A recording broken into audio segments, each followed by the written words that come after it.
अपनी नींद के अंधेरे में वह आश्वस्त था। मैंने गौर किया, नींद में आदमी का वास्तविक चेहरा सतह पर आ जाता है। इस समय वह एक तनावग्रस्त पति नहीं लग रहा था। ऐसा लग रहा था जैसे देहात का कोई हट्टा कट्टा 25 साल का बच्चा सो रहा है। हाँ, उसकी श्रीमती को नींद नहीं आ रही थी। वह यूं ही 2-3 बार बाथरूम तक होकर आ गई थी और गाड़ी भागे जा रही थी। सारे मुसाफिर नींद की गिरफ्त में जा चुके थे। बाहरी संसार से हमारा संपर्क लगभग टूट गया था। कहीं कोई गांव में टिमटिमाता बल्ब नजर आ जाता तो हम बाहरी दुनिया से जुड़ जाते, वरना अपने से घिरा हुआ एक टापू था जो भागा चला जा रहा था।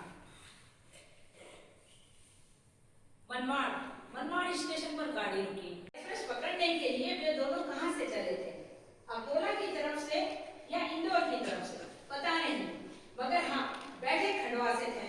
बोगी नंबर था 9211, यानी 9211। कोच H5 था।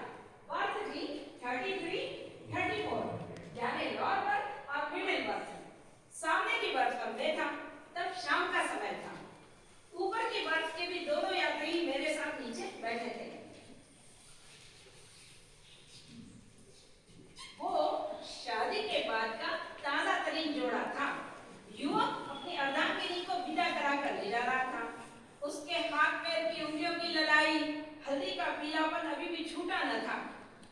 उसने फिल्मी मैगजीन में लपेटकर फलों की डलिया में नीचे रख ली थी। वह अधिक से अधिक अप्रिय बनने की कोशिश कर रहा था। युवक यही कोई 23-25 साल का, सांवला रंग, चौकोर चेहरा, ठीकना कद और साथ में जवान बीवी होने के नाते बेहद रिजर्व, बेहद चौकन्ना। वह पूरी कोशिश किए हुए था कि कोई उससे परिचय न कर। अब आपको आवारा गर्दी के मजे का समझाऊं। समाज में आपकी इज्जत है, ओहदा है, मान सम्मान है, तब वो मानते हैं। अगर आपने आवारा गर्दी अपना ही तो मान सम्मान ओहदा सब खत्म। ये तो मेरी बात नहीं, मेरा मान सम्मान है, ना ओहदा, ना पैसा, न मेरा खानदान, न मैं कवि, न लेखक, संपादक। मैं महज हमारा डर हूं। जहां मर्जी आई कि चल गई, कि मन बैग खा लिया, कुछ छीन लिया, कुछ खा लिया, कुछ चोरी कर ली। चोरी एक बारी की है। तो निराशा मेरे पास नहीं भटकती। ईस्ट, वेस्ट, साउथ, नॉर्थ, ये चारों दिशाएं मुझे बांध नहीं सकती, रोक नहीं सकती, गाइड नहीं कर सकती। मैं आवारा धूल हूं। जरा सी हवा चली और यहां से वहां। फिर पहुंच गया स्टेशन पर। अरे भाई, ये टिकट देना। कहां था? अरे कहीं का भी दे दूंगा। अच्छा, जो ट्रेन करे जा रही कुछ कर दे। मैं निकल पड़ा जम्मू कश्मीर के लिए। फर्स्ट क्लास की बोगी में थर्ड क्लास आदमी। किसी ने गर्दन तक को उतार दिया, किसी ने प्यार से हाथ बढ़ा लिया, खाना खिलाया। हम पहुंच गए कटरा।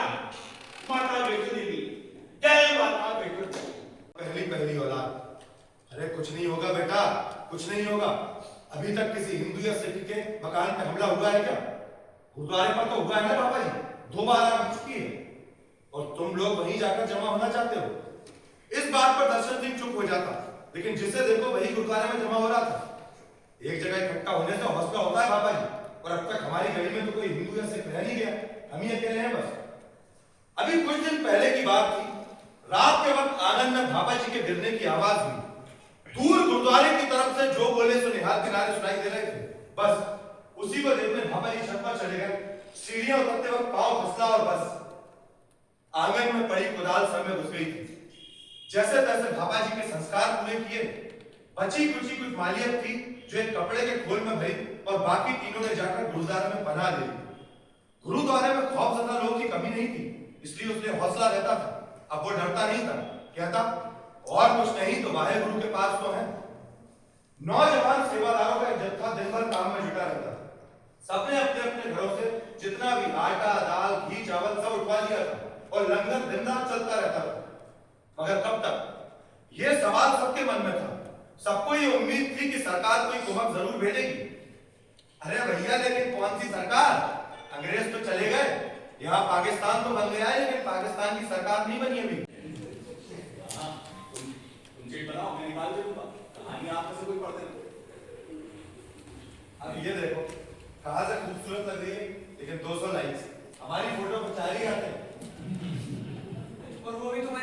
किए होंगे। यार देखना भाई कि मुझे मेल करना होता है, परेशानी होती है, बेटा करना मेल से नहीं होता। देखिए अंकल, यहाँ पर ईमेल एड्रेस ले लेंगे, हाँ। ठीक है, जिसको भेजना है ना उसका एड्रेस ले लेंगे, ठीक है, और यहाँ पर मैटर टाइप करना है ये नीचे, ठीक है, ये लास्ट में यहाँ से सेंड। एक्सक्यूज मी, पर्चियां तैयार है। अब बताइए पहले कौन उठाया?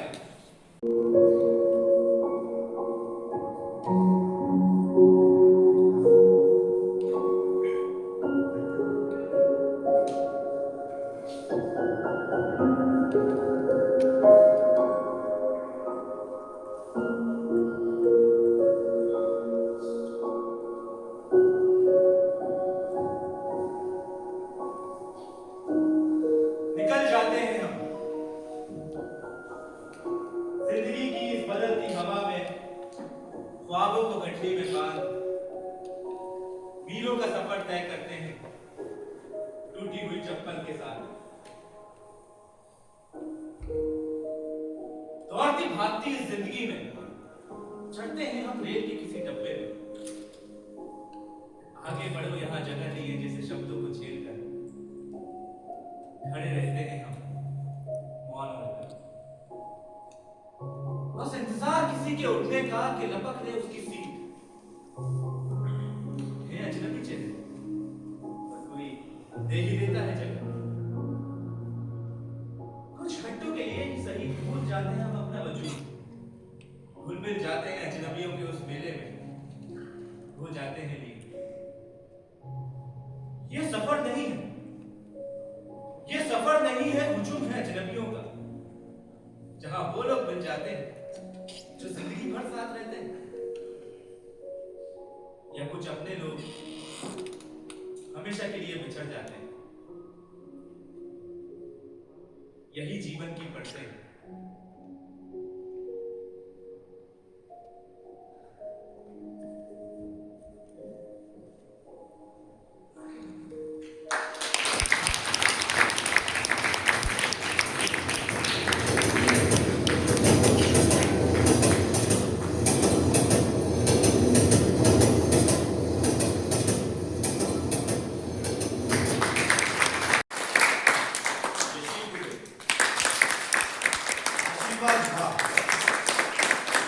संगीता दुबे, उद्देश्य अग्रहिया और लाइव कौन थे? बोलिए गौरव रघुवंश जी।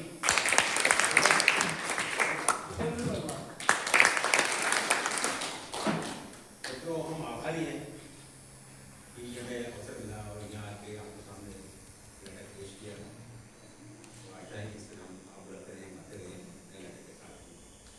इस नाटक का 8वां शो था और नए नाटक की तैयारी चल रही है, लेकिन इस तरह की शो आता है बच्चे की काम करते उससे लेकर अंदर शो करना ही चाहिए। शुक्रिया, धन्यवाद।